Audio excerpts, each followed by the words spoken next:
अस्सलामु अलैकुम वरहमतुल्लाहि वबरकातुहू। अऊज़ु बिल्लाहि मिनश्शैतानिर्रजीम। बिस्मिल्लाहिर्रहमानिर्रहीम। कैसी हैं आप सब मेरी बहनों? उम्मीद करती हूँ आप सब ठीक ठाक होंगी। दोबारा मैं सूरत यासीन के फ़वाइद व बरक़ात और फ़ज़ाइल के साथ मैं हाज़िर हुई हूँ और सूरत यासीन के फ़ज़ाइल के बारे में आज मैं आपको बताऊँगी। ठीक है। सूरह यासीन के बेहद फ़ज़ाइल हैं जो मुख्तलिफ़ अहादीस में जमा किए गए हैं।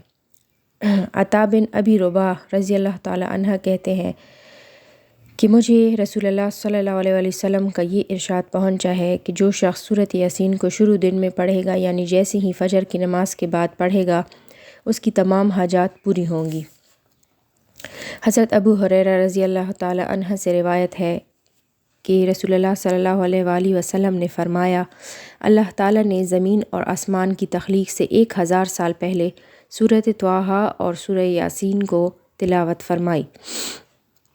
जब फ़रिश्तों ने सुना तो कहने लगे कि खुशी उस उम्मत के लिए जिन पर ये सूरतें नाजिल होंगी। सआदतमंद हैं वो सीने जो इन सूरतों को महफूज करेंगे, और सआदतमंद हैं वो ज़बानें जो इन सूरतों की तिलावत करेंगी। हज़रत अनस रज़ी अल्लाह ताला अन्हा से रिवायत है कि नबी सल्लल्लाहु अलैहि वसल्लम ने फ़रमाया कि हर चीज़ का एक दिल होता है, और कुरान का दिल जो है वो सूरत यासीन है। जो भी इसको पढ़ता है, अल्लाह उसके लिए 10 कुरान का सवाब लिखते हैं। देखें, जो भी मेरी इस वीडियो को देख रहा है, मेरी बात सुन रहा है, तो कितनी खुशी की बात है और कितनी बड़ी बात है ये कि अल्लाह ताला ने कितना मुश्किल है कि हम एक साल में भी जो है 10 कुरान पाक जो है वो ख़त्म कर सकें। तो आप ख़ुद सोचें कि कितना बड़ा सवाब है कि सिर्फ़ एक बार सूरत यासीन पढ़ने से हमें 10 बार कुरान पाक पढ़ने का सवाब मिल जाता है। तो ये बहुत ही बड़ी बात है अगर इस पे सोचा जाए तो। हुज़ूर अकरम सल्लल्लाहु अलैहि वसल्लम ने फ़रमाया, जो शख्स दिन के अव्वल हिस्से में सूरह यासीन पढ़ लेता है तो उसके पूरे दिन की ज़रूरियात पूरी कर दी जाती हैं। जिसका हर रात पढ़ने का मामूल हो, फिर वो अपने बिस्तर पर मरे, अल्लाह उसको शुहदा में शामिल फ़रमाएंगे। यानी अगर हम दिन को पढ़ेंगे सुबह सवेरे नमाज के बाद, तो हमारे दिन की सारी हजात पूरी होंगी। हम जो चाहेंगे हमारी जायज़ हजात अल्लाह पाक पूरी करेगा। और अगर हम रात को सोने से पहले पढ़ेंगे, तो अगर हम मर जाएं, ज़िंदगी मौत का तो कोई भरोसा नहीं, अगर हम मर जाएं तो हमें शुहदा का दर्जा मिल जाएगा, यानी शुहदा में हम शामिल हो जाएंगे। जो शख्स रात के वक्त सूरत यासीन पढ़ लेता है, वो इस हाल में सुबह करता है कि उसके पिछले तमाम सगीरा गुनाह बख्श दिए जाते हैं। बाज़ रिवायात में शब जुमा में भी इसके पढ़ने की फ़जीलत आई है। एक हदीस में रसूलुल्लाह सल्लल्लाहु अलैहि वसल्लम ने फ़रमाया, बेशक किताब अल्लाह में एक ऐसी सूरत है जिसको अल अज़ीज़ कहा गया है, और क़यामत के दिन उसके याद करने वाले को शरीफ कहा जाएगा। वो शफ़ात करेगी। और वो सूरत कौन सी है? वो सूरह यासीन है।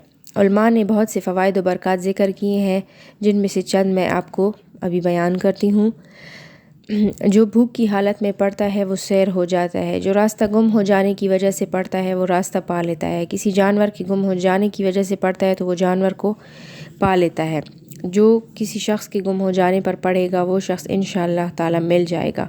खाना कम हो जाने का खौफ हो कि मेहमान ज़्यादा आ गए हैं, खाना कम ना पड़ जाए, तो एक दफ़ा पढ़ के खाने पर दम किया जाए तो खाने में बरकत आ जाती है और वो मेहमानों के लिए पूरा हो जाता है।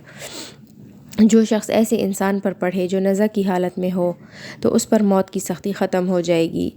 रिश्ते का मसला हो तो वो भी हो जाता है। कैदी पढ़े तो रिहाई पाले, मकरूज़ पढ़े तो कर्ज़ अदा हो जाएगा, प्यासा पढ़े तो सैराब हो जाए, मुसाफिर पढ़े तो सफ़र में आसानी हो जाए।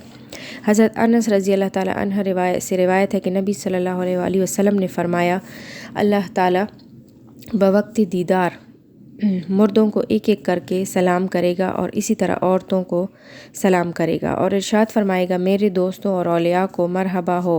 फिर उनकी मेहमान नवाजी फरमाएगा। फिर इरशाद होगा, ए फ़रिश्तों, इनको फ़रहत बख्श बना दो। फ़रिश्ते जन्नत के नग़मे सराओं यानी हुरैन को लाएंगे।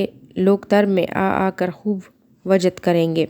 جب انہیں افاقہ ہوگا تو فرشتے عرض کریں گے اے ہمارے رب، ہم چاہتے ہیں کہ آپ انہیں اپنا کلام سنوائیں۔ اللہ تعالیٰ کا ارشاد ہوگا اے داؤد، انہیں ذرا میرا کلام تو سنا دو۔ وہ ممبر پر چڑھ کر زبور پڑھیں گے، لوگ تر میں آ کر وجد کرنے لگیں گے، مطلب انہیں بہت مزہ آئے گا، بہت سکون ملے گا۔ جب انہیں افاقہ ہوگا تو ارشاد ہوگا اے میرے بندو، تم نے اس سے زیادہ پاکیزہ آواز بھی کبھی سنی ہے؟ وہ کہیں گے نہیں۔ خدا تعالیٰ کا ارشاد ہوگا اپنی عزت و جلال کی قسم، میں اب تمہیں اس سے زیادہ پاکیزہ تر آواز سناؤں گا۔ اے محمد صلی اللہ علیہ وآلہ وسلم، اٹھیے اور ممبر پر چڑھ جائیے اور سورہ طٰہٰ اور سورہ یاسین پڑھیے۔ پس حضرت محمد صلی اللہ علیہ وآلہ وسلم سورہ یاسین کی تلاوت فرمائیں گے تو آپ صلی اللہ علیہ وسلم کی آواز داؤد علیہ السلام کی آواز پر خوبی میں 70 حصہ بڑھی ہوئی ہوگی اور لوگ تر میں آ کر خوب وجد کریں گے۔ تو جو بھی میری اس ویڈیو کو سن رہا ہے، دیکھ رہا ہے، تو اس پہ عمل کریں۔ تھوڑا سا ٹائم لگتا ہے، کوئی 3 سے 4 منٹ ہی لگتے ہوں گے، یا زیادہ سے زیادہ 5 منٹ سورۃ یاسین کو پڑھنے میں۔ تو کیوں نہ ہم اس کو اپنی زندگی میں روزانہ اس کو پڑھنے کا معمول بنا لیں۔ امید کرتی ہوں کہ میری یہ ویڈیو آپ کو پسند آئی ہوگی، اور میری ویڈیو جو ہے وہ شیئر ضرور کریے گا، تاکہ لوگ جو ہے اگر کوئی بھی اس پہ عمل کر لے تو ثواب مجھے، آپ کو، سب کو ملے گا۔ تو اور بہتر یہی ہے کہ ہم پہلے خود اس پہ عمل کریں۔ تو رسول اللہ صلی اللہ علیہ وسلم نے یہ بھی فرمایا، ارشاد فرمایا ہے کہ جو میری حدیث کو سنے گا، پھر اس پر خود عمل کرے گا اور پھر اسے اسی طرح دوسروں کو سنائے گا تو وہ تر و تازہ رہے۔ مطلب یہ ہے کہ اس انسان کے لیے خوشخبری ہے کہ وہ ہمیشہ جو ہے خوش رہے گا، تر و تازہ رہے گا، اور آخرت میں بھی اس کی شفاعت کی جائے گی۔ تو ہمیں چاہیے کہ ہم اس کو زیادہ سے زیادہ شیئر کریں، اور اس کے علاوہ اس کو خود بھی اس پر عمل کریں، اسے روزانہ اس کی تلاوت کیا کریں۔ اس کے بہت ہی فوائد و برکات ہیں۔ کسی بھی مقصد کے لیے بھی آپ اس کو روزانہ جو ہے وہ تلاوت کر کے آپ جو بھی مانگنا چاہیں اللہ پاک ضرور اپنے فضل و کرم سے عطا کریں گے۔ جزاکم اللہ خیرا۔